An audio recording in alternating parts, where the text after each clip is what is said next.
Hey there, Internet friends, and welcome to the 5th episode of That Ultimate Video Game List Show. I'm your host, Trevor Starkey from ThatNerdySite.com, and this is the show where each season me and a panel of friends try to create the ultimate top 20 video game list with two main bits of criteria. Only one game per franchise, and only one game per console. Joining me on this first season, we have three of my fellow nerds from That Nerdy Site, Logan Wilkinson. Hey there, kids. Hey, Logan. We have Cameron Abbott. Hey, what's going on? What's going on, Cameron? And Frank Bazzani. What's up, nerds? What's up? You can find this show Sorry. each and What's every up, nerds? week on podcast services and YouTube. Please rate, review, like, and subscribe everywhere you can. Helps us conquer the algorithms out there. If you enjoy the chaos that you're about to hear, you can always support us on Patreon at patreon.com/thatnerdysite. The way this show works is like this. Each week, the panel takes turns adding a round of games to the list. Once a game is added, all other games from that franchise and console are out of the running, including spin-offs, Logan. Games can be submitted for any console they have been released on, including remasters, but collections of games are not allowed.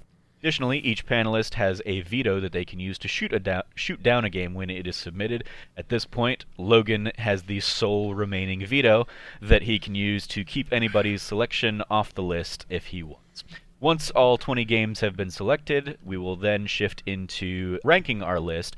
Because we've used a few vetoes, we will not reach 20 games this week, so we will have kind of a catch-up week next week that will get us to our top 20, and then following that we will start ranking the games kind of 5 games at a time, 20 through 16, 15 through 11, and so on until we get down to our number one game of the list. And that number one game will be retired into the Hall of Fame, meaning it will be ineligible in future seasons.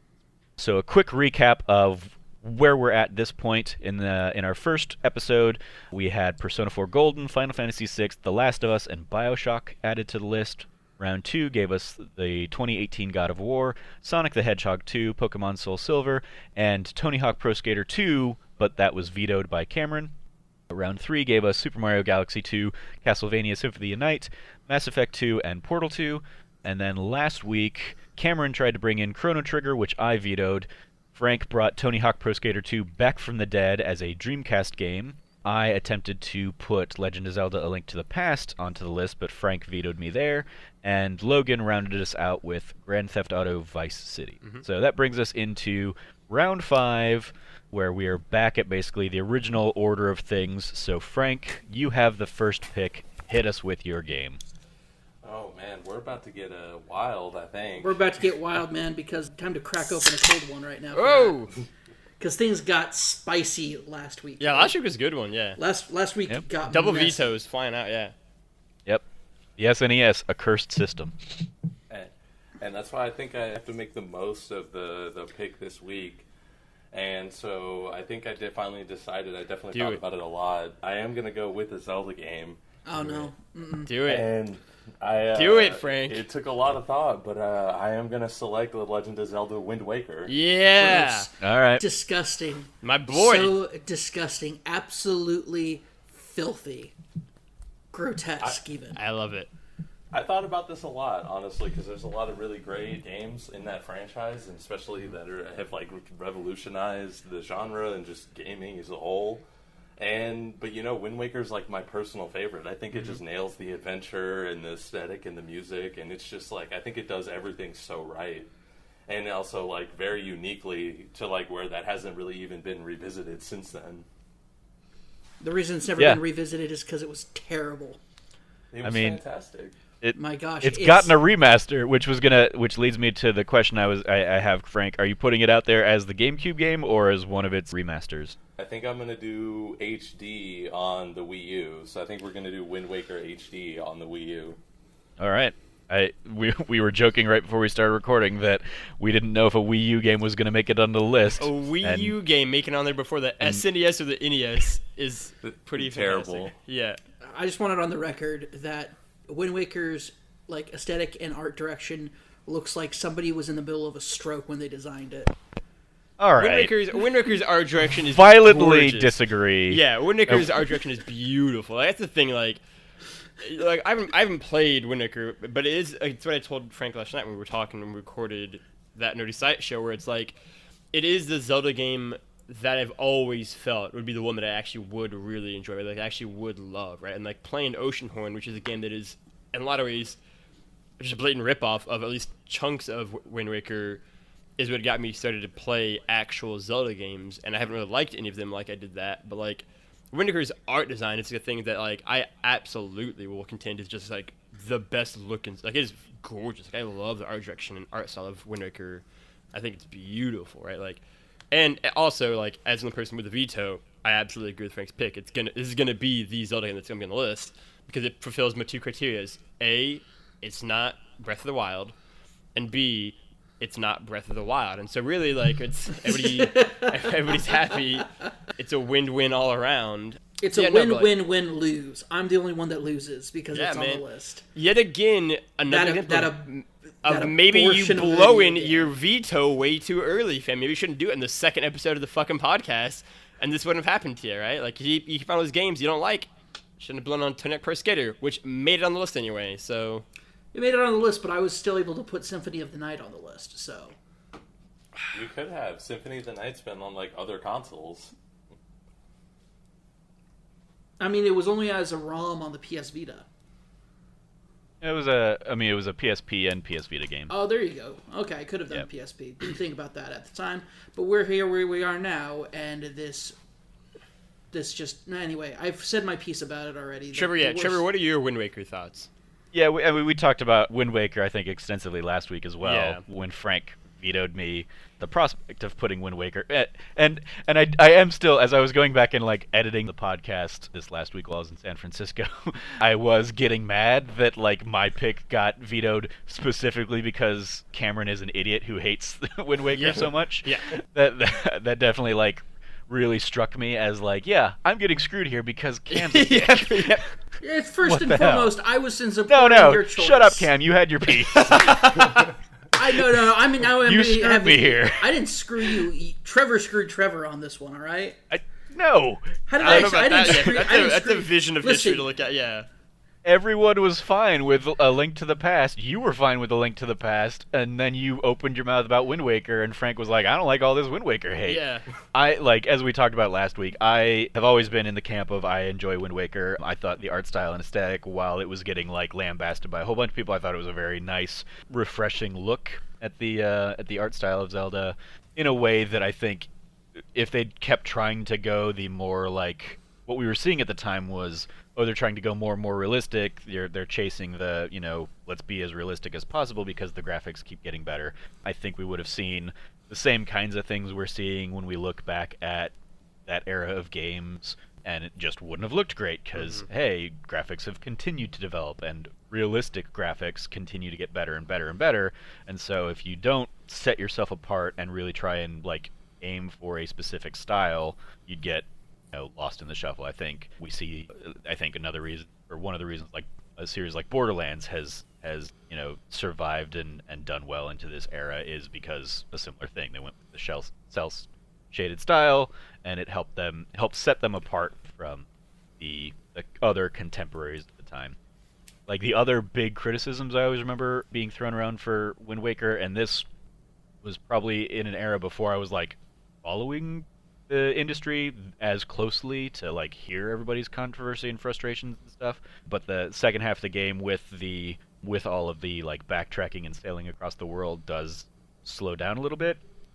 It was never something that bothered me too much, but I do appreciate that in the HD version that Frank has put on the list, that was one of the things they particularly addressed was trying to kind of cut down on that grind, I guess, more or less, because it is another it's a world that, like, in between action points can be a lot of nothing, which we were talking a little bit about Death Stranding before we started recording, is, that kind of meditative kind of trekking around the world does work for some people, and it probably worked fine for me at the time, because I don't remember hating it, but I don't know if I would have the same patience for it as I do today. I would probably want it to be a little bit quicker, so I appreciate that they've tried to approach that and make it a bit of a quicker end game.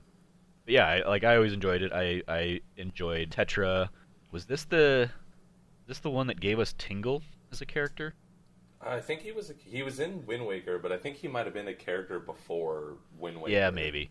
I also remember playing and doing the link cable with my Game Boy Advance on Wind Waker on the GameCube to get like extra little things from Tingle or whatever. So that was like, I appreciate that as much as I often hate Nintendo's games these days, they always try and do something like fun and inventive with the technology and with the systems, and making them like, oh, you can connect this to your Game Boy Advance or to your, you can connect other consoles, whatever. Is a nice inventive flourish that Nintendo is going to Nintendo.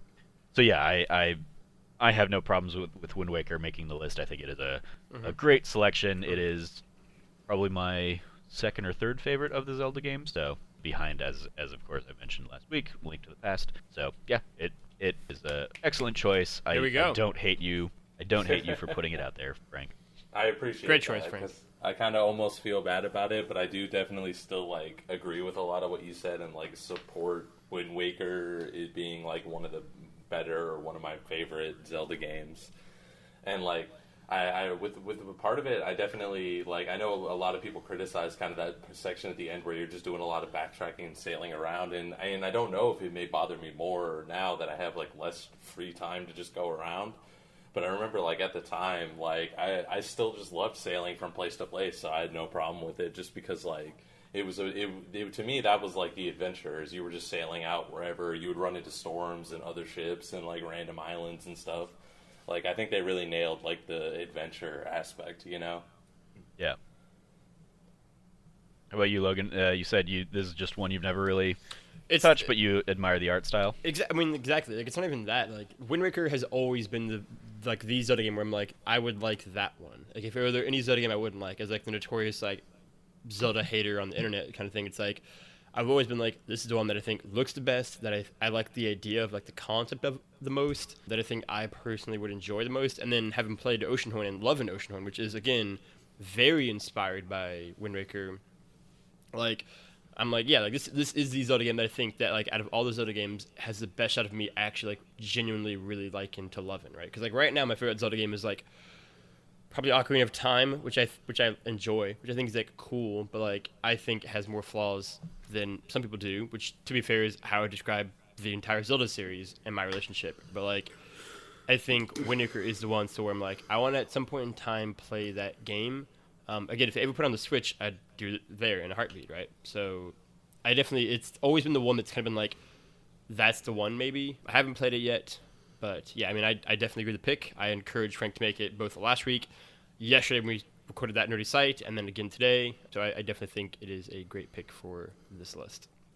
Yeah, I think this is also when, at least in terms of like the history of things, I remember this being the one that really started the conversation, it seemed, on like the chronology of the wider Legend of Zelda story, when everybody was like, oh, like because the minor spoilers on the game, like the world is flooded, but deep down underneath all that water is like old Hyrule, and that was when people started like thinking, oh, what if all of these, what if all the games are connected? And yeah, it's Zelda, Link, and Ganon just kind of repeating this cycle over time, and that was when people started putting fan theories together that Nintendo, to their credit, basically said, okay, yeah, we'll figure out a way to make those fan theories into like legitimate Hyrulean canon or whatever.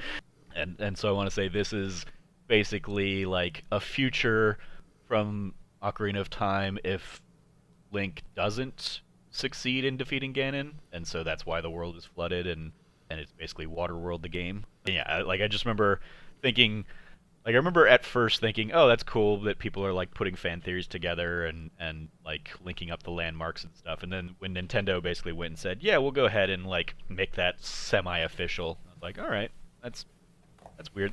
That's like the the crazy Pixar theory that people have linking all of the Pixar movies together. If Disney came out and said, right, you know what, that's true, we're gonna go ahead and do that, or like the Pokemon theories of like the Great War before Red and Blue and stuff, and that's why there are no dads in the world and all that stuff. Like if Nintendo and Game Freak came out and said, yeah, we're gonna go ahead and make that canon too, I think that would be on par with what I think we started seeing after Wind Waker as a result of all the Zelda stuff. So just another, I think, interesting footnote about Wind Waker. So suck it, Cam. Wind Waker is on the list. It's on the list.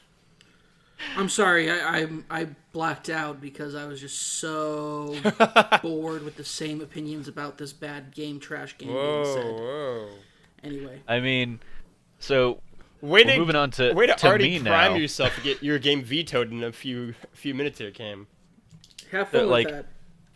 So obviously my pick last week that it got vetoed was Legend of Zelda, and if Frank had not brought a Legend of Zelda game back to the list, I would have considered bringing that back as my pick this week. But also, now that I want to just dick over Cameron and not allow him to bring Chrono Trigger back onto Heck the yeah, list, I got to man. figure out, because I had another game that I would have put on, I thought you were going but- to do it with ArcRiser. ActRaiser. ActRaiser, yeah, sorry. No, I think instead I'm going to go with Earthbound as Totally my fair. Super Definitely a Nintendo pick. Definitely a valid one to go with, man. I for a split second I was like, maybe I'll put Chrono Trigger on the list. I mean, that's But that fair. would- I wasn't planning on bringing up Chrono Trigger this episode. That's fine. Okay. Well, I'm putting forth Earthbound as the Super Nintendo game. Just another kind of like classic from that bygone era. So much so that people have been clamoring for Mother 3 to come stateside for 20 plus years or whatever, and Nintendo just refuses to abide and appeal to those fans. But Earthbound was, another one of those pinnacle RPGs of the system that had probably some of the greatest of all time in the Super Nintendo, and it was just like it was a JRPG, but with such Western like appeals and sensibilities that it helped make it stand out in that era that was dominated by the SquareSoft games of the Final Fantasies and the Chrono Triggers and the Secrets of and all that stuff. And Earthbound came along and was like, okay, you're gonna be a little boy from like an all-American town, and you're gonna go out there and your weapons are gonna be like baseball bats and yo-yos, and you're gonna have like teddy bear that you can like drag around with you, and when enemies attack, and the enemies, by the way, they're gonna be a mix of hippies and UFOs and bees and flies and all sorts of just like weird but beautifully designed characters. But you can walk around and the enemies will attack your stuffed bear instead of you as like a decoy. The Americana sensibility to heal instead of drinking potions, you're eating hamburgers or cheeseburgers or pizzas. And the game like is quote unquote customized around you, where you at the beginning of the game say like, what's your favorite thing and what's your favorite food, and that favorite food that you pick is going to be what like your mom makes for you when you stay at home and rest, and your favorite thing is going to be basically your super like special magic skill is going to be named after that. So like I always had my psi power being video games or something like that. I just love the characters, the art style of that game. The story definitely gets out there, but it's a ton of fun, and going back into prehistoric times or riding the Loch Ness Monster through Stonehenge and all sorts of weird, just visually iconic moments from that series always stand out to me, even if by the end of that game and all the battle with Gigas and whatnot, like that's certainly a little fuzzier for me, but going through a net, saving the Runaway Five in Tucson, which also growing up as an Arizona boy and having Tucson being 2 hours away and there being a different version of Tucson in this game, battling ghosts in Threed, Fourside being like this weird metropolitan kind of city, just all sorts of fun, incredible visuals in the game. Also has a great soundtrack. The battle systems are great in that like your health ticks away. So if somebody attacks you and it does like 100 damage, but you can kill them before the ticker like counts down to 0, like you can save yourself and not die in battle because of how they approached kind of the health counter in that game. So yeah, that's a whole bunch of the like off the dome thoughts as to why I want to put Earthbound forward as my Super Nintendo choice for the list. Anybody else play it? Oh, I did. Yeah, I played it. I think that Earthbound's an excellent choice. One, because it is just such a... It's interesting that it's so beloved and so well known within the like people who played the JRPGs back then, but to the wider audience, it didn't really get popular until people started playing Ness and Super Smash Brothers. It's one of those ones where it was this kind of hidden gem, like an unspoken treasure to the JRPG like niche community who played the SNES, that like we remember that game and we played it. I played it a little bit later than a lot of people. I played it a little bit later, but not as soon as a lot of other people. I played it on a SNES ROM back in the day, and played through that. I think it is one of the best games, not only of all time, but especially the lens in which, because a big part of the themes of the game were American urban legends through the vision of a Japanese development team. And so the idea that they were approaching things, not just Americana, but like things like alien abductions and like this, very much these things that are very quote unquote America, about kind of our urban legend supernatural history that we have in this country, because, you know, it's not old enough to become mythology just yet. But we have, like, and to see it through a lens like that, to see it through it's always fun to see how people in Japan, like artistic people in Japan, try to like map out what is America. It's always so much fun just to see that happen, because one thing that's always great is that they think the country's much smaller than it actually is. But Death Stranding. A great example. I really do think Earthbound has just such it's an incredible game, but also that it never got its sequels out here, really, until much later. And even then, Mother 3 is still like the gem that people keep asking for. Yeah, they gave us like, and there was hope when they released the original Mother as like a Wii U like virtual console thing. And I was like, oh, this means they're gonna finally bring us Mother 3, and then they never did. But I remember specifically in like, I want to say 7th grade, I have like this image stuck in my head of sitting in the back of band class and reading like my Nintendo Power that had like screenshots of an N64 sequel to Earthbound that never ended up getting made, but like seeing the Doctor and the like UFOs in like N64 graphics and stuff, it was just like, oh, that's gonna be so cool. And then like just got ripped out from under us, and then Mother 3 became this like, oh, it's the sequel, and like it just never came over. Yet we've been able to play as Lucas in Smash Brothers for like 10 years, and just like, okay, so it's another character that like is in this game, but the game that character is from, nobody in the States can play as without like downloading the ROM stuff, which I've just never done myself, because I would much rather play like, here's the Nintendo version of that game. But at some point I'm just gonna say screw it and bite the bullet and like dive into that game. Earthbound for me is one where I played probably about 30 minutes of it when the SNES Classic came out. And it's definitely one of those games on that console that I want to get back to. Again, it's one where I love the art direction of that game and like the style. I think the kind of like Americana vibe to it, kind of exploring that world and having like kind of a JRPG set in that kind of landscape. All things that I really dig. Like I feel like out of all of the big, giant, sweeping RPGs on the SNES Classic, this is the one that I think has the best chance to kind of really grab me and like hold me in a lot of ways. I think kind of the irreverent humor and kind of the weirdness of it and the quirkiness of it, and like being set in America and being set in that kind of like time and place, and trying to capture this sort of, I think, energy and mood and just kind of general wackiness are all things that I think appeal to me.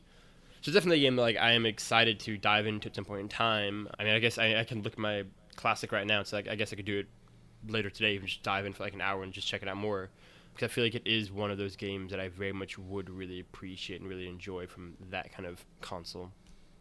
I would be very curious your thoughts on that game, as like you are one of the most like I love America kinds of people I know, and not in like a weird or bad way, but sure, yeah. just like you are like the all-American apple pie loving kind of guy. Mm-hmm. That game seems like so Up my alley. fascinated by. Yeah, that's the thing, right? Like I feel like I would definitely like dig the energy and kind of the jokes it's making, and like the humor too. Like I think it's something that appeals to me. So like I really might actually, when we get it recorded, and dive in for like an hour later today. And so by the time the next episode happens, I'll have updated Earthbound thoughts for you. Your eagerly anticipated 30-year-old video game thoughts will be coming hot and fresh at you on the next episode of That Video Game List Show. How about you, Frank? You ever play it? I also haven't played it, and kind of like Logan said, it's definitely been one of the ones I wanted to go back to. And from everything I've seen about it or heard about it, I kind of like agree with a lot of what you guys have said. And just the fact that it's set in like this American kind of setting just seems really interesting to me. And like you said, kind of the way they do the weapons and the enemies, and just kind of how different it is from something like Chrono Trigger or Final Fantasy, which was like the equivalents at the time. Like I'm still really interested to check that out one day, but I haven't played it. But I definitely think it still belongs to be kind of like in the pantheon, based on what I've heard. Yeah, it was always one of those, like, it was fascinating coming to a game like Earthbound, having really only played like the Final Fantasy kind of genre and some Dragon Warrior games, and like those games are all about like the big, like, bold monsters and crazy monster design. And so to go into this and like some of the first enemies you're fighting are snakes and rabid dogs and flies and stuff. It's like this is like these are so like normal, but it's weird, but they're everyday things. And like one of the first mini boss things you go to is like you have to fight your way through an arcade to get to like the boss of a gang in an arcade kind of thing, and just being a weird mix of like relatable in a way of like I can look around my world and see these things or things like these things instead of like fighting goblins and slimes and imps and stuff in the more traditional JRPGs of the time. It was just another like an element of like you could see the world around us in this game in a way that that's what always fascinates me about, like, if I've had this idea for like an RPG I would want to make for years that would basically be like you're fighting and you're like the enemies are your homework and you're just trying to fight through school and you're having to fight homework and depression and like hanging out with friends or something like that to balance all of the RPG mechanics. And I think a lot of that idea stems back from this game years and years and years ago, where it was fighting the corrupt cops down the street or something like that, and you don't kill them, you like make them return to normal in the same way that you don't kill the Pokemon, you make them faint or something like that. You bring people back from the darkness that they're in, kind of thing. That is another thing that I think stuck with me from that game. Any final thoughts from you, Cam, as the other one who really played the game, put some time into it? I just think it even though 2 SNES games got vetoed, I do think that the SNES as a console probably like has the strongest library of things that could be fought over like this. Interesting. I do disagree, but that's interesting. Yeah. Well, it's interesting because we thought that the PS2 was going to be the one we come in on it with, but bringing up Grand Theft Auto Vice City, it's like, well, there's only like a handful of only a couple of games, like a handful of games that you could say, oh, well, like, yeah, these are on the level of Vice City. Sure. But if you want to talk about the SNES, the same level of Final Fantasy IV, 6, Earthbound, Chrono Trigger, ActRaiser, like there's Super Mario World, Legend Super of Mario Zelda. World, Legend of Zelda, like there's like Super Metroid. Most of the games Oh, on gosh. the SNES Classic could be argued as like the best game on this system. Yeah, it's without a doubt like one of those really amazing games, and having Earthbound be that representative of it. Not only that, but Earthbound is its own franchise. It is a standalone game on the SNES, and for it to represent that, I think, is very cool. I think it's very pivotal towards like recognizing that just on its own merits as the first of its own IP, but as its own original IP, versus a lot of those other games are either from an established studio coming out making these games like Chrono Trigger or Final Fantasy from Square, etc. Nintendo, Zelda, all these are sequels. But Earthbound just has something incredibly special about it. Well, I will jump in. Earthbound technically is Mother 2, Right, so it is sorry. a sequel to Mother, and having played a little bit of the original Mother when they did, like I said earlier, released it on the Wii U, it's weird how similar the beginning of that game is to the beginning of Earthbound, but I definitely think they ramp up the Americana love and stuff. But yeah, so it's not a wholly original IP, having been a sequel to a game that we just never got stateside until Right. a few years ago. But Thank I you just for wanted- that credit. for anybody who was listening and was going to be like, oh no, but well, actually, I'm jumping in and actually can before anybody else can. I appreciate it. You on saved that me front. from being no, nothing will save any of us from being eviscerated in the comments for any of our choices, and nothing can save me after the hate I showed Wind Waker. Also very true. Like, All right. I will throw it to you, Logan, because you do have Yes. the veto. Are you okay with Earthbound being on the list? I'm very much okay with Earthbound being on the list. All right. Well, then I will now throw it to you for your selection. Yes. So I've thought long and hard about this, what I want to pick next. And I think that ultimately I keep coming back to a game again and again and again. I almost picked it in my first 2 weeks. I didn't. I almost picked it in the last 2 weeks. I didn't again. And last week, to be fair, I had just like a golden egg opportunity with that PS2 as I had to pick it. But yes, I am picking the one, the only, Hellblade: Senua's Sacrifice on the Nintendo Switch for my game. Trevor's immediately shaking his head. He knows. We've always been dancing around this. Yes, it is. I'm going to pick Hellblade. I think that Hellblade: Senua's Sacrifice is a masterpiece. I think it is legitimately... I think it is a phenomenal piece of art. Like it is to me like one of those things where it's like that I wrote in my top 10 list of 2017 that year. It's like it is everything about why I play video games. It's everything about why I love stories and why I love art and why I love the effects they can have on people. I went into Hellblade with absolutely no expectations. I didn't play it until like months after it had come out. I didn't play it until December, in fact, when I just kind of decided to like run through it real quick for Game of the Year after Alex said like you should play this, I think you might like it, and I was like cool, good enough for me. And then I dived in and I was absolutely floored. I think that the second act of that game in particular, where there is legitimately not a single drop of combat, is flawless. I think that entire second act is perfect. It's also the one that's like least focused on like puzzles, which is also to the benefit of that act of the game. But I think Hellblade in general is fantastic. I think it's phenomenal. I think it had a like deeply profound like effect on me. I think it like changed how I view art and stories and everything that's like that. I've said multiple times that like as of right now, Hellblade could very easily be my game of the generation. I still feel just as comfortable saying that like it is certainly in the running for that position. Maybe trying to be like one or two things, but very much in there. If I had to do like the like Twitter thing of like top 7 games of all time, Hellblade would probably be on that list. It could very easily be my top 5 games of all time. Certainly, I'd argue in terms of games that have had like an emotional, visceral like impact on me as a human being. I can think of only The Last of Us that have had a bigger like immediate impact than Hellblade. I think its handling of like mental illness and psychoses and grief and loss are incredible. I think its handling of like depictions of love and kind of the demons and darkness swirling inside of us is brilliant.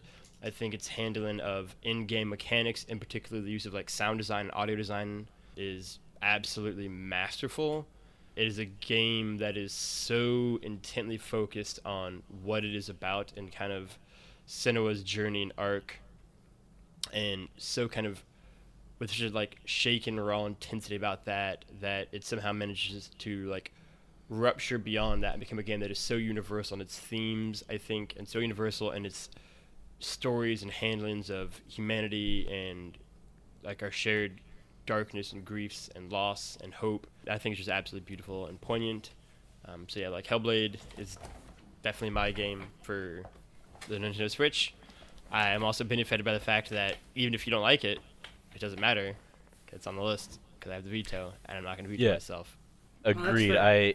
This is definitely a game that a game that benefits making it on the list here, not because it is the best Switch game, but it is a phenomenal game of this generation, and the Switch is basically the last place. Last you can place for put that's it why, yeah, exactly. So on, it's like, all right, on yeah. here, and the fact that none of the rest of us have vetoes means that we Yes. can't really like argue or shoot it down off of this. I feel like but only yeah, Cam would, maybe. Yeah. nope. I would. mean, not. I would. Not. I would consider a veto on this because I think there are better Switch games that better define the Switch as opposed to this game. But on the merits of Hellblade itself, no. Like you and I, Logan, back when you were with IP, did a spoiler cast discussion Yeah. for IP with this that people can go out and listen to, the two of us and Jack Cruz, I believe, where we talked at length about Senua's Sacrifice and the powerful story it tells, the way it tells that story with its remarkable and profound sound design. I think it very much is an important game that is. It's not a game I think any of the rest of us would have put forth as the Switch game, but your love for it and the Switch being the last place you can really put it out there at this point is what gets it on this list in a way that I don't think it would have otherwise. So I love Hellblade: Senua's Sacrifice. It's a great game. I wish it ran better on the Switch from most accounts, and could the people who are playing it on Switch could better understand why that game made the waves it made when it was released on PS4. It's also it's just an impressive story in that it came out of nowhere. People it released on the PlayStation 4 with little to no fanfare, and people were like, "Oh my god, this is amazing!" Until really the critical buzz kind of came out after the fact, and that's why it just kind of ended up more or less stealth dropping because they didn't put a marketing budget behind it. But now it's out there. I want to say it's on Game Pass. You can get it there, I think, on Switch, as obviously we're noting. It's on PC. So anybody who has not played Hellblade should definitely check out Hellblade. It's not long either. Yeah, it is. It's not long. It's a very powerful and impactful story about all the things you kind of touched on: grief, mental illness. I have never felt more unnerved than I felt when playing that game with headphones, and the way they use stereoscopic sound to basically have all of the voices in Senua's head beaming into your head, and they use that in such a smart and clever way that those voices are looking out for Senua. So in combat, that's how you know there's an enemy behind you, because a voice behind you basically says "look out," and just the way they worked the sound design throughout that game is one of them. It's probably the most impressive sound design I've ever experienced. Well, then it's that too, and also the way that there's an entire boss fight that is basically just all in pitch black darkness except for a few flashes of light, right? And how they do fights in that game are so, I think, unique and clever, right? I think a lot of praise of Hellblade is deservedly centered on its kind of story and narrative and the character of Senua herself, who is such an incredible character, or the kind of audio aspect of it, but the actual combat itself, and the cool ways they twist it around, right? That final boss fight where it is just or not the final, but the kind of the high point of that section where you are fighting basically a giant monster in the dark, essentially, is so well done and is so cool. I think still one of the cleverest boss fights I've ever had to be a part of, where it forces you to be so focused and listening to everything you can hear, and every sound, and every tiny flash of light that goes off for one moment, right? It requires you to use all of your senses. I think it's a great way that when you do finally finish it, it is such a viscerally exhausting, physically draining fight that feels so rewarding because of it too. Yep. I don't know why people would think that I would veto this game. It is one of my favorite games. It was on my top 10 when it came out. It was actually a beautiful and wonderful present from a person who's asked me not to tell people that I got it from them, to quote-unquote maintain the integrity of their brand. But when it comes to, it was a beautiful gift that I got from a friend, and when I played through it, I was stunned. I was blown away by it. And not only that, but the only thing that I would say about that game it frustrates me and makes me upset, but only because otherwise I would say it is an absolute masterpiece, is the last fight, the last little bit of that game is just so antithesis of everything else the game had been doing up to that point. And the way that it ends is just such a disservice to the journey that you go on in that game. But the journey in that game is worth it by far. As somebody who's struggled with mental health, as somebody who has struggled with a lot of internal stuff, who seeing it, I've never seen it represented in an art form better than it was in Senua's Sacrifice. As far as the combat alone is phenomenal. But Senua's journey of she's doing this because she needs to save the soul. Like, it's not to bring him back to life. It's his soul's been taken.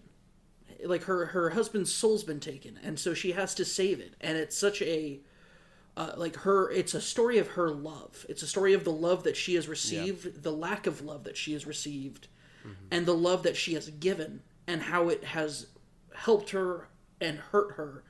And it's such a human, like, the emotional levels of storytelling in that are so core to the experience of humanity that it is an incredible game that just, there's nothing I would say that, like, I would never pew about it. Like, it's such an incredible game that I think it's not only, like, is it worth the Switch slot? Yeah. It is worth a Switch slot. I know it doesn't perform well there. I've seen the demos of it in person where it does not perform well on the Switch. I am so sad that is the case. I played it on my PC. It played wonderfully, but the story of also, like, not letting other people help you when you feel like you should be left, like you should be alone. And when you're at your darkest point and you want to be alone, having people be there for you and what it can do to change your life is incredible. And the game's just so worth playing. Yeah, I think that is. I mean, Cameron said it, I think, more beautifully and poignantly than I could have. But yeah, I mean, it is a game that is so centered around this idea of, I think, a love of other, like, the powers and the shackles and the burdens and the joys of love, right? And so many different forms that kind of Senna has encountered throughout her life, and kind of the slowly unraveling discovery of the fact that, like, allowing other people into your life, like letting other people help you, and the journey she goes on to kind of accept that and accept herself, I find it is absolutely, it is beautiful. I think there's so many messages and things to pull from this game. I think the ending is interesting. Like, I don't know what my thoughts are. I think it, in a weird way, like, I think it is the only kind of ending to a game like Cinema could have had, where it is very much like a kind of is a deeply ambiguous, kind of very vague ending, but it is so well done, I think. And especially as somebody like me who loves these kind of quiet moments in games, kind of these understated small moments in games, Senua is packed full of small, quiet, tiny moments. There's very little dialogue in the game for large stretches of time, and I think the way that it conveys its story without necessarily using a lot of words is incredible, and something that very much, again, appeals to me in kind of the way that I love stories to tell them. And again, like, that entire second act where you just kind of interact with, like, the tree and the different pathways, I think it legitimately is just perfect. Like, I think it is such a brilliant, like, that to me is like, that game could have ended there. Like, I thought that was the end of the game originally. I was like, that was incredible. Like, walking through, like, the fucking, like, hellscape with, like, demons like reaching out for you, and, like, that final fight there, like, it was like, this is kind of a cleansing of that soul, so well, like, depicted. Like, I think that game is just, yeah, it's incredible. But yeah, Frank, what do you think? Oh, go ahead, Frank. Oh yeah, no, I definitely agree with so much of what's already been said, and, like, I definitely, it is a fantastic game, and I definitely was kind of even surprised by how much I liked it as well. Like, I know, like, when I kind of played it a little bit after it had already come out, like a month or two later, maybe a little bit later, but, like, everybody was already kind of, like, very critically, like, hyped up, and even people I know who'd play it, but I think I still really enjoyed it, even kind of going in and going through it. And I definitely, like, in terms of just everything about it, I really enjoyed, from, like, the story and kind of what you guys had talked about and a lot of the things it does and represents. And also even just, I actually really like how it plays, too. Like, I think it's kind of fun to play, like, even just fighting some of the enemies. Like, I think they kind of nailed a lot of that as well. And just from, not to kind of, like, ruin anything about the game, but also great trophy list. I have the platinum in that. I love you so much, Frank. Yeah, it's a pretty attainable platinum. And I'm not trying to bring the game down on or anything on that. Like, I mean that as a positive, but, like, yeah, that's definitely something that I would just mention as well.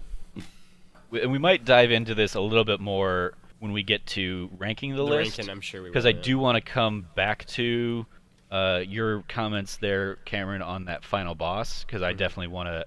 Like, that's something I want to talk to you guys about, I think. I do too. And whether we do that off mic or on the show, I think, I don't really care one way or other, but I have some. I want to talk to you guys about the ending of that game in particular, because I had a very different response, I think, than you did, Cameron. But I can also very easily see where your response is coming from. But for the sake of not spoiling it for people just yet, we can maybe revisit that in a later week. Yeah. This game was made by Ninja Theory. Ninja Theory, to me, I've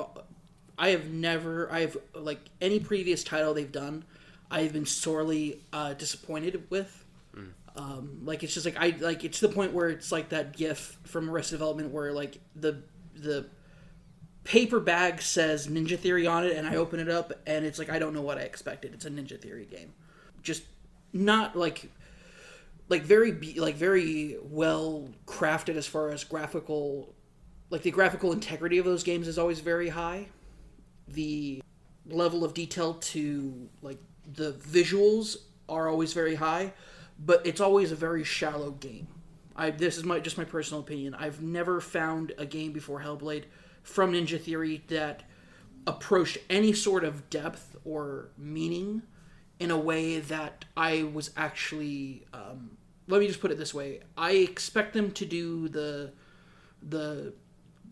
dick and fart jokes version of video games, but instead it's like, oh, isn't this cool? And it's like what a 12 or 13-year-old thinks is cool, which is just being a douche, like being a dick. Just because I admittedly I don't think I'd played any of their games prior to this, but like Heavenly Sword and DMC were the ones that I like knew the best of them from, and I'm guessing DMC is the one in particular that you're referring to, because I know you and I have had conversations that you feel I think they just completely missed the point on Dante as the character, right? Well, Dante is the character, but this is also an enslaved. Like one of the things that the main character in Enslaved does is he sees a guy who's like barely holding onto a ledge, who's like another prisoner, and he like knocks him off of it. And so that's I mean that like Kratos gave us that, so yeah, no, like it's very much like the Kratos cringe level of isn't this cool level of approachability to video games, and just not. I've never been a fan of that, but so this is why it had to be given to me. I never would have bought this myself. I never would have played this myself if it hadn't been given as a gift. Never in a million years would I have touched a Ninja Theory game out of my own volition. But like this changed my opinion on Ninja Theory as a studio. This changed I'm like, if this is the same group of people who've made these other games, if this is their sophomore approach to a video game, like the stuff earlier before that was their freshman, their first go at it. They are a newer studio, developed just in the like last generation of consoles. This is their sophomore effort where they're actually putting thought and meaning behind their work. Then I cannot wait to see what they do next. What they do next, yeah. Yeah, because this is such a stark difference, like night and day. If there was a better way of putting like the opposite ends of the spectrum of like this game takes so much care and is so invested in telling a legitimately true story about a person who's weak, about a person who is supposed to be demure and weak and not able to accomplish things, and then coming out and accomplishing them and going forward with it, and discover like everything about that Hellblade is counterintuitive to what you would expect out of a Ninja Theory game. So to see this be the case, like, is just made me pull a 180 on the studio. So I will say, like, Hellblade as an artistic piece, speaking about the artists behind it, especially, you guys mentioned, like, most people didn't know about it. This was an independently published game. They had a small budget. They had no money for marketing. The only reason, like, people know about this game and played it and it's, like, been able to probably make a profit at this point is because of critics. Critics came out and raved about this game, so people listened and played it. This game had almost zero press anywhere else. And it's so, just to see the power of the media used in a way that wasn't punching down on something or wasn't being, overly up their own butts about something or anything like that. Like, because normally when you talk about the outliers of when the media has done something, it's usually wrong. Like, games journalists being critics on something, it's usually something, like, the reason you talk about it's wrong because we're so used to them giving the standard reviews on things and usually agreeing with each other. But to be everybody come out universally praising this game was a bit stark, like a bit different. But back to my point that I wanted to make here is that the artist, as much as the art in this case, I would say deserves praise. Because it is such an incredible launch of growth from the company. So Yeah, I'm very curious to see where Ninja Theory goes from here, following the Xbox acquisition, and the only other game that they have kind of in the pipeline that we know about so far is Bleeding Edge, which looks very much like a Overwatch type kind of game, going back more to like, hey, look at these cool characters and look at the designs and stuff, and feels like a very different departure from Hellblade, which felt like a much more personal story that they were trying to tackle. So like Bleeding Edge does nothing for me based on the trailers and stuff I've seen. I think like every time I look at it, I'm like, oh, that's the one with Jackie Collins as a playable character for some reason. Because one of the character models looks exactly like oh gosh, that makes me sad. Okay. But I very much echo the sentiment of the next game that they do that is in line with a Hellblade is something that I will absolutely get day one. So I hope that they have and are working on those kinds of things. I also just love, as another kind of side note, the idea that the person who plays Senua was just like a developer at the studio. Yeah. Oh, she was a graphic. She was a like junior graphic artist. Yeah, and Like- they used her, I think, as a stand-in initially, but then she just kind of like fell in and developed into the role, and visually tells such a great story, as you said, like Logan. There's not a lot of like dialogue and whatnot in the show, so much of it is like just from her eyes and whatnot, and the motion capture that they put in.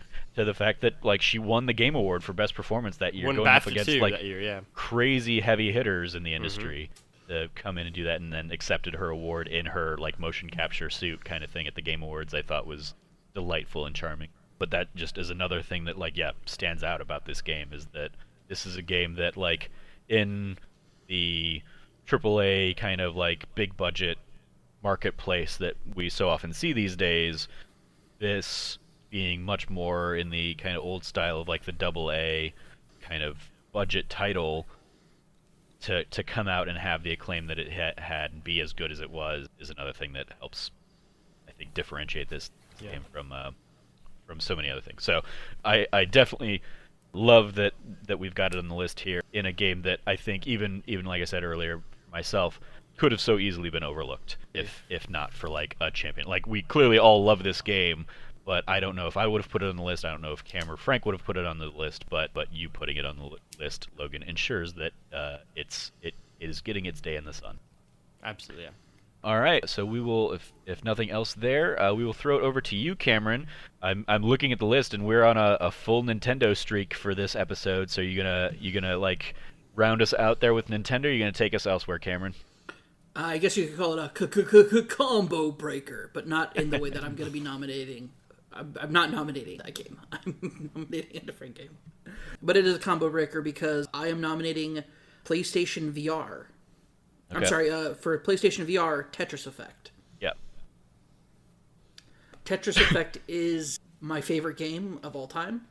It is the best Tetris game that's ever been made. When I first played it, I cried.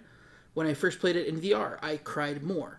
And that was also when I was in a room surrounded by other people at Extra Life 2017, and none of you could tell because my eyes were covered by a VR unit. So you got Alex's VR headset all like foggy and misty.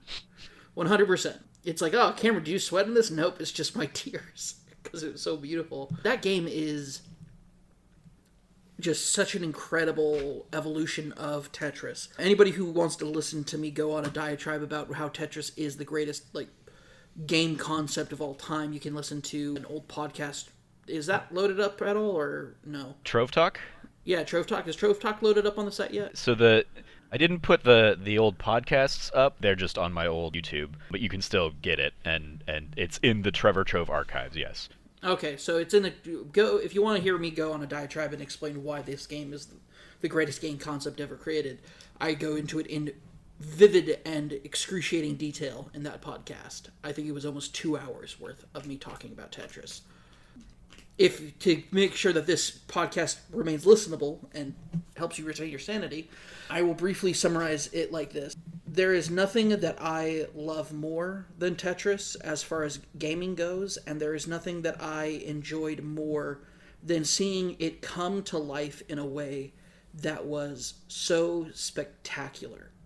It is a combination of experiencing a spectacle in front of your eyes, and between the music choices and the choice of art style and aesthetic that goes into it, maintaining a more abstract feel lets you explore these different kinds of graphical backgrounds as you're flying through existence on just playing Tetris. And it's just such an incredible game that lets you just is it sitting on top of the laurels of prior Tetris games that came before it? 100%.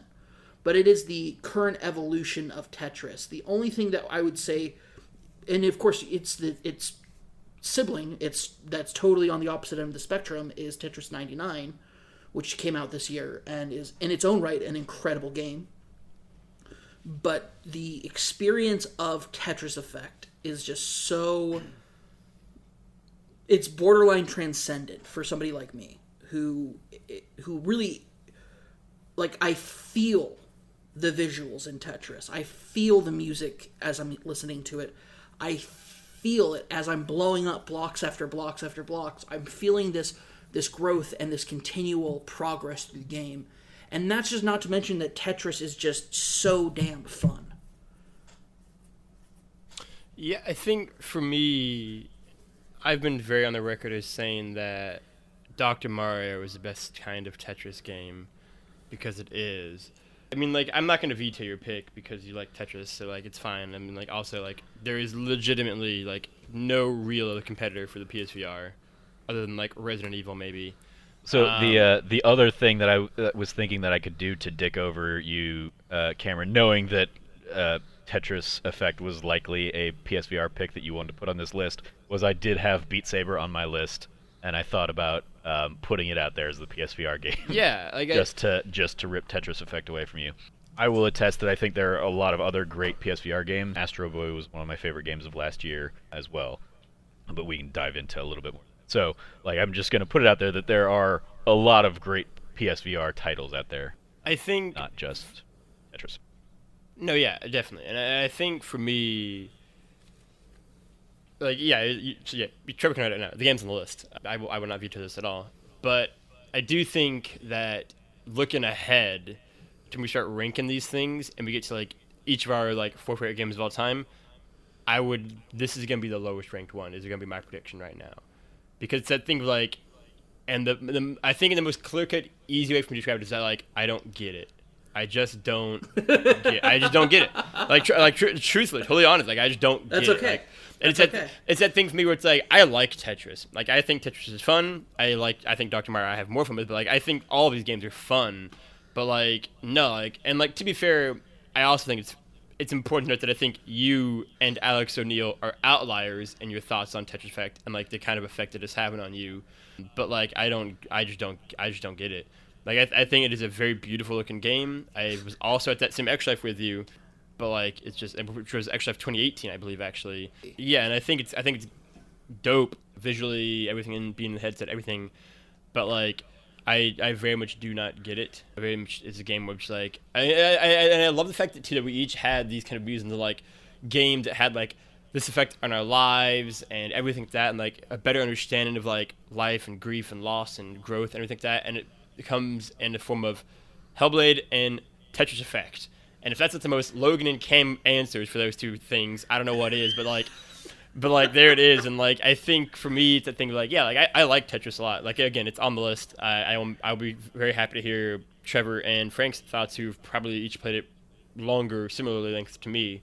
This is one where it's we're gonna get to the point again. We had that again. The Yeah. first episode, that first 4 is legitimately probably like 4 of the top 5 games, or certainly close to it, kind of thing. And I think Tetris is one where it's like it's gonna be more of a fight because it's just gonna be that thing of like I don't get it.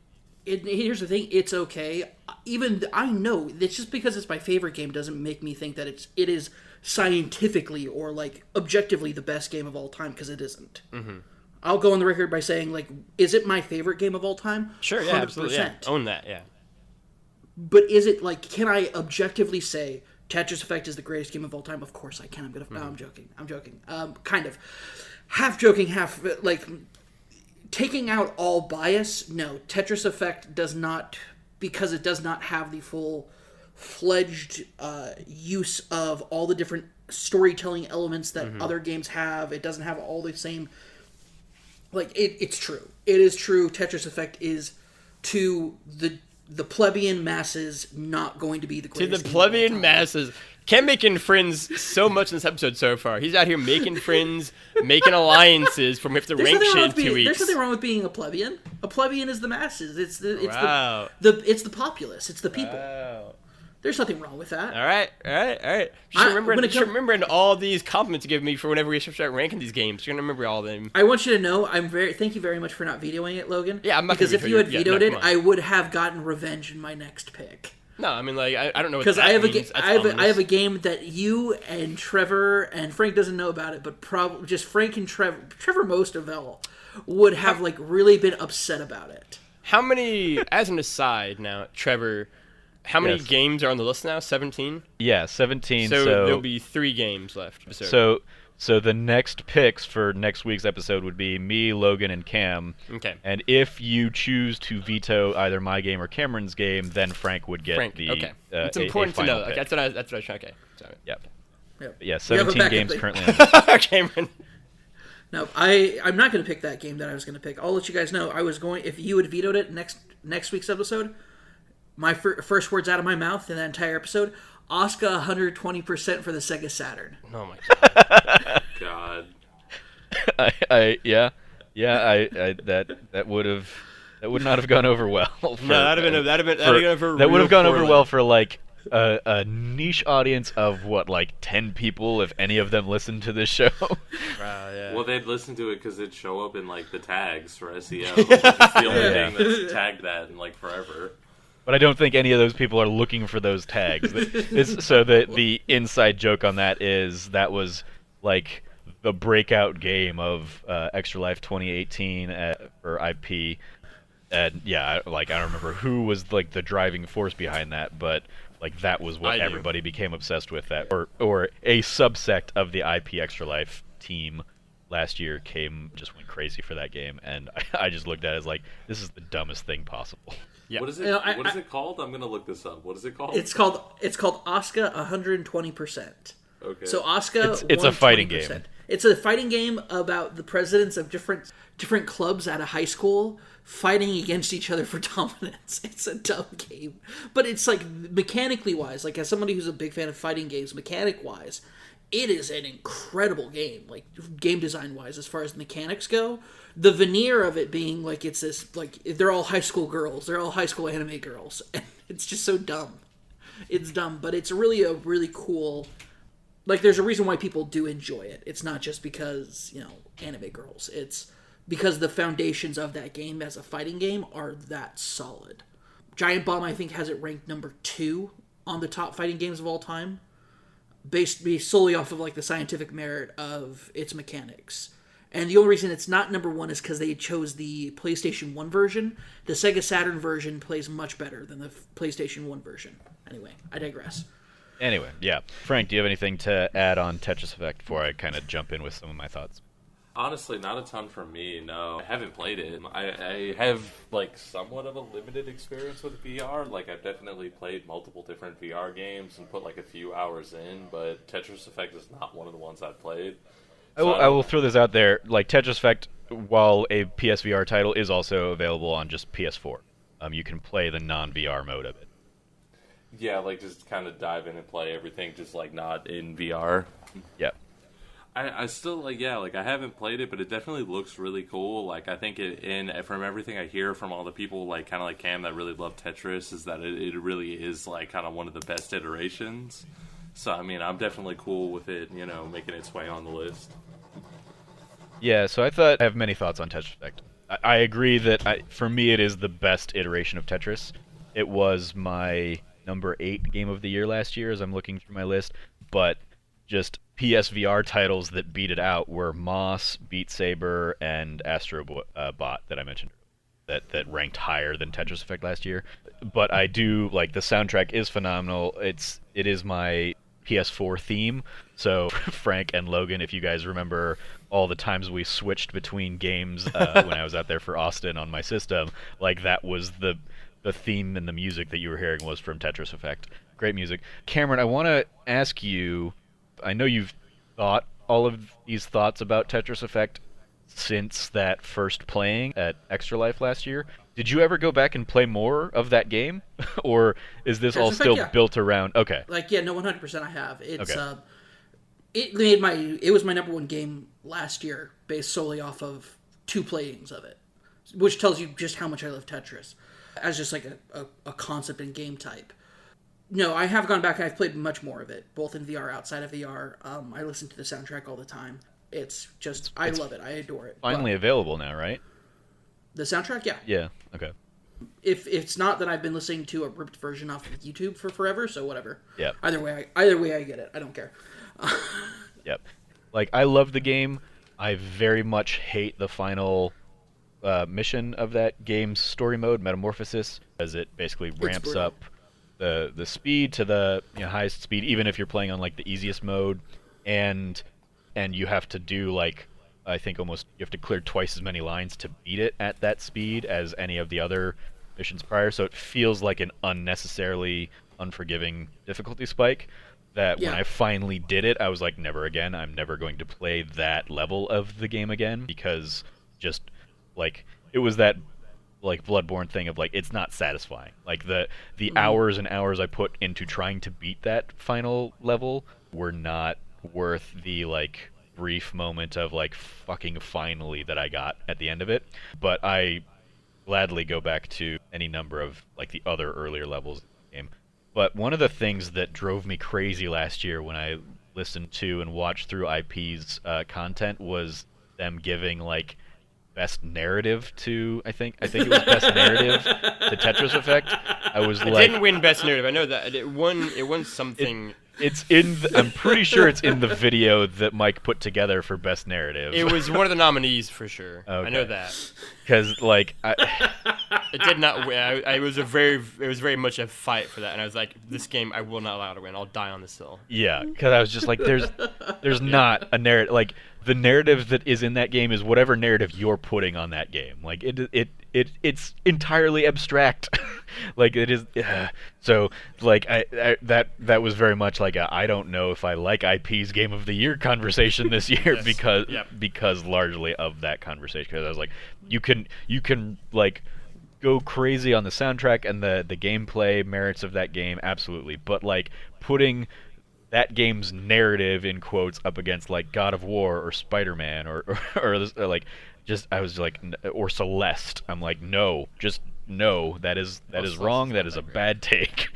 Again, I think if you make an argument for Tetris Effect based on like gameplay and like the visuals and sound design and everything like that, I'm here for you. The minute you start making a pitch for your Tetris Effect like from a narrative storytelling based perspective and like it's like larger tale and like life and death and all that kind of stuff is when you're going to both lose me and then suddenly have me as an opponent. I don't think that's necessarily there. And like I can't speak to Cameron as much as I can to Alex, but like me and Alex had very numerous conversations about this again and again and again where we just did not agree his description of Tetris Effect. But no, his was very different than mine too. It was, to be fair. It was a very like his like I love his take. I love his perspective on Tetris Effect's story versus like what I got out of it, which was very like not total opposite ends of it, but just very very different. Sure.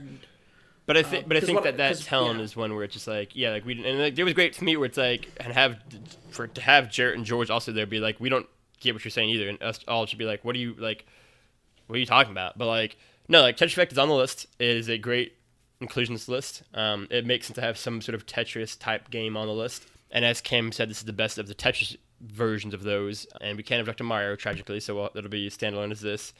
But yeah, like I'm happy to have it on the list. I'm curious to see the conversation around it when we get to actual ranking of the games. But yeah, Tetris Effect, PSVR, get on the list as well. Yeah, indeed. Surprising. So yeah, that wraps this week up. And as we kind of touched on earlier, we are not yet at 20 games because of the vetoes received earlier in our run. So we will have to go into a week 6 for game bonus selection. week. As I touched on earlier, we'll kick off with me next week, and then Logan and Cam. And if Logan uses his final veto on I just got mine to or wave it out here, Cam's, yeah. Frank will Somebody also get wild. a 6th pick. So Frank, have something on deck in case I would say we call to you. You for sure should have something on deck, Frank. I just got a veto to burn on somebody here, so yeah, it's like Somebody's gonna get and popped like, just because. and it's that great Watch him thing. use it on himself. Watch him use it on himself. It's that murder suicide. It's that great thing too for me where it's like, man, it's interesting being in the middle of the two of you, right? Where it's that thing like Trevor definitely lucked out, where it's like, because if his game doesn't blow, it's like, all right, well, like I'm okay with that. It's like basic thing like, well, Cam, it just sucks to be you, man. I just have the veto, so like unless you just hit a fucking home run, you have to hope for Trevor to screw up here. That's what you got to I feel hope like for. you're already Some spoiling, like wild, you're spoiling weird next game. week's show. I'm just saying. I mean, I would have something a going. game. I would have a game ready, Frank. To be fair, we also like spoiled this week's show last week too, because it literally ended on the. So Frank's gonna pick Wind Waker next week. Wind Waker. So Which he did. Which he did. Yeah. he did. He fulfilled. He fulfilled his the destiny. oath. He fulfilled the oath. The promise has been fulfilled, and now our circle season is unbroken. will be able to. Our season will be able to end. And now I'll be kicked off the show, never to be heard from again. It's like what happened to Frank. He picked Wind Waker. Pick Wind Waker, man. It was rough. Yeah. All right. You can follow all of us on Twitter. You can follow Logan at LeftyLogie. Anything you want to plug out there, Logan? You can go check out the newest episode of That Wannabe Film Class, which features, when we're recording this at the very least, Ben and Chloe talking about National Treasure. By the time this goes live on Friday, the newest episode will be live, which is me and Ben talking about Hot Fuzz. I'm incredibly excited because it'll be my first time ever watching it, and as a huge fan of just that kind of series of films and Simon Pegg in general, I'm very, very excited to watch that. So I'm sure we have all kinds of thoughts on that. You can also It'll be a fun check... Thanksgiving episode. Yeah, I mean, it'll be a fun... I think it's going to be like a fun, chill Thanksgiving Day episode. You can go check out the newest episode of That Nerdy Site Show featuring me and Frank, which is a nice little fireside chat one. We also talked a lot about holidays in that one, and maybe ranked some holidays, and maybe there were some hot takes thrown out. Who knows? Yeah, you can go check that out. You can go check out all the writing on the site. Trevor will have a shit ton of stuff popping off probably soon. I will also have work coming out soon. I'll have a Parasite review probably this week. I will have some thing on Death Stranding within the next week or two, I would imagine, and then just other things. A lot of movies are coming out soon that I have to see. So like somebody will have a Knives Out review. I don't know if it's gonna be me or not, but I will have something to say about that film probably too. So go check all of that out as well. Oh, also I guess you can go check out, because I don't think it had been live when we recorded the last set. You can go check out my welcome style piece on the site as well. Sic Parvis Magna as well. I got a lot of nice comments about that, so you can go check that out as well, and I'd appreciate it. Great. You can follow Cameron at Rev Cabot. Anything you want to plug out there, Cameron? Yeah, I am also, you can follow me at Rev Cabot, but also I write editorial pieces over at handsomephantom.com. The one I talked about last week is currently live. I have another one coming out. By the time actually this episode's out, you'll be able to read it. It's an article titled "Why the Outer Worlds is Out of This World." Hey. It's a little bit of a love letter and just kind of a look at what makes the Outer Worlds a very special game, and kind of why it's contemporary, why it kind of outshines a lot of its contemporary games in its same genre. Less on that, more about why I love it. So, very cool. You can follow Frank at Irrelevant Jokes. Anything from you, Frank? Yeah, you can find me on every platform at Relevant Jokes, and I guess that's all for me this week. I don't really have too much going on. Just continue to listen to the show next week when I have some wild final pick for us, I guess.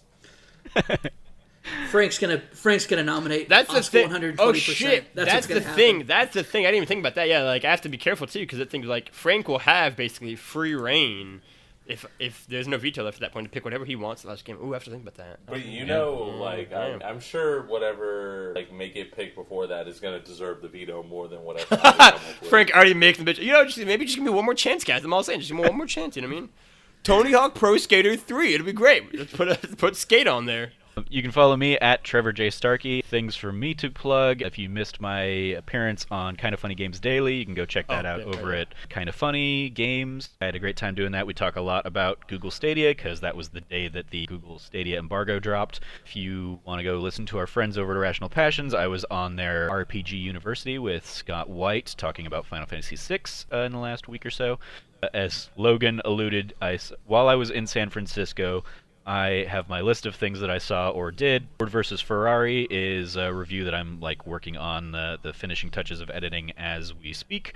Harry Potter and the Cursed Child I saw, Frozen 2, Knives Out, and then I also beat Jedi Fallen Order and Death Stranding, and so I will probably be working on getting a lot of reviews for those things out. I think we've talked on here that Logan will be doing Death Stranding, the review for that, but it's probably going to shift over to me at this point, just so we can get it up there while Logan and Cameron finish it up, and then at some point we'll probably sit down and do kind of a spoiler cast review discussion of a game like that. Same with anybody who's playing through Jedi Fallen Order. We'll probably sit down and talk about that as well. Yeah, keep an eye out for those things on the site and or our YouTube channels. And also, now that I'm back in Phoenix, I'll probably sit down and finish through The Outer Worlds. I've been Twitch streaming that over at twitch.tv/thatnerdysite, so I will get back to that this week and hopefully wrap that game up as well. I and forgot. And read Cameron's piece as a companion to my Twitch streams. It's the day after this goes live. Me and Frank will be streaming Ultimate Chicken Horse on Saturday, starting at like 5:30 or 6 p.m. Central Time on Saturday. So we will be doing that. So be excited for that as well. Oh, cool. Tomorrow when you listen to this. I definitely, if we can figure out how to make online play work, I need to come in and kick your guys' asses on that. Oh, whoa. Whoa.